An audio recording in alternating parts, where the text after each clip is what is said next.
Hey guys, it's Annie. Welcome back to the channel. I need to learn to look at the camera, not myself. Obviously, I haven't done a video in a while and I'm not gonna make up any excuses because that just takes time, so I'm just gonna skip over this and basically tell you that this video I'm gonna make about sleep paralysis. The video that I'm basically making now is about sleep paralysis and my experience with it. And I don't think I'm gonna be editing much. I'm mostly just inserting pictures just to basically get into the editing again, and I'm gonna be using a different editing software for my editing because I switched phones. And yeah, that's all I'm gonna say about this. So let's get on with the video. Right, so I basically started having sleep paralysis since way before I was 8 years old, basically, because I came to England when I was 8 years old. The first sleep paralysis that I remember was I was probably around 6 or 7 years old. I was in a flat in Poland, and the way the flat was set out was basically we had the bathroom in one room, then you had the hallway where the entrance door was, kitchen on this side, and then you had one big room which was the living room, dining room, and 2 bedrooms basically for me and my sister and my mom, my dad, and my brothers when they were born. So me and my sister shared the bunk bed, and I was on the lower half of the bunk bed, and I was facing the room, so the bunk bed was right next to the wall, and I was facing the room to like free space, I guess. And at one point I woke up during the night and I saw, this is gonna sound really weird but please hear me out, I saw this like spiky ball. Just imagine basically like, you know, that spiky ball from the game where you go and like collect keys and you can like jump with the space bar. I think it's on Friv or something like that. Basically I just saw this ball just rolling around the living room, and it was just zooming past everywhere really fast, but it had eyes, and it stopped by my bed and it just looked at me, and then it zoomed out from like the big room to the hallway and it just disappeared. And I know that sounds very weird and very childish. Bear in mind I was about 6 or 7 years old at the time, and I haven't watched any horror films, haven't read any horror books. Literally all I read was, I think her name was Martinka, which were like these Polish books about this girl and all of her adventures, like meeting her younger brother. So I haven't read or watched any horror.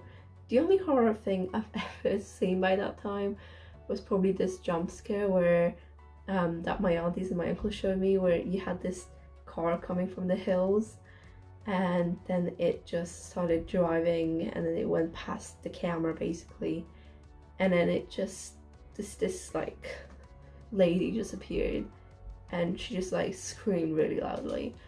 It was terrifying, but that was pretty much it. So that was my first ever experience.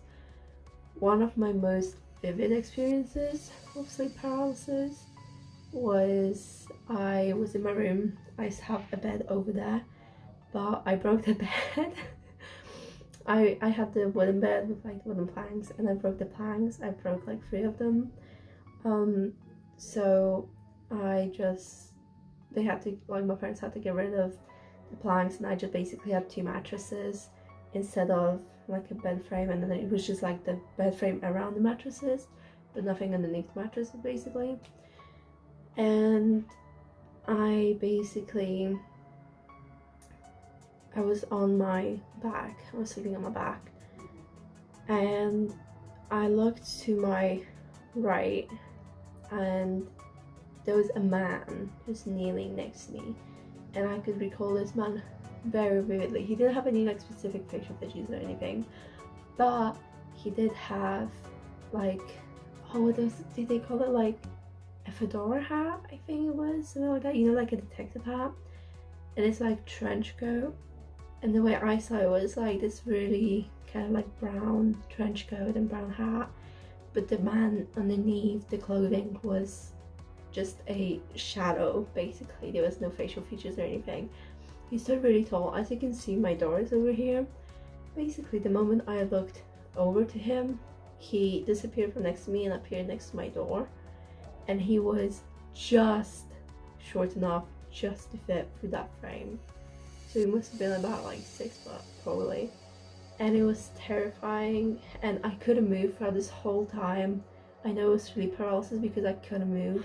Obviously I've had sleep paralysis before that, so I knew that it was basically, I knew basically what it was and stuff. But then I talked to my friend, I think like the next day, because it might have been the weekend, like a few days later, and she basically said that she's heard about it from Shane Dawson, I think, and his video on sleep paralysis, and she made me watch it and I enjoyed it. I love Shane Dawson's conspiracy theory videos, and I was like, he was putting up these photos and everything, and I'm sure I would have inserted a photo somewhere of what I saw, but basically he made a whole video about it, and I was like, wow, that is literally what happened to me. And it was just, I didn't think, when I had that happen to me for so long, since I was like 6 or 7, I didn't think that anyone else basically going through it, because I never like looked it up or anything. I didn't know what sleep paralysis was until that day after having that sleep paralysis with the man, and I've had it so many times before, and it was just one of those things that was just shocking, but like really eye-opening. I hope you guys enjoyed the video. If you did, make sure to give it a thumbs up, leave a comment down below if you've had any similar experiences. Obviously make sure to subscribe. I'm still trying to get to 200 subscribers. Thumbs up, subscribe, comment down below. Love you guys. Peace out.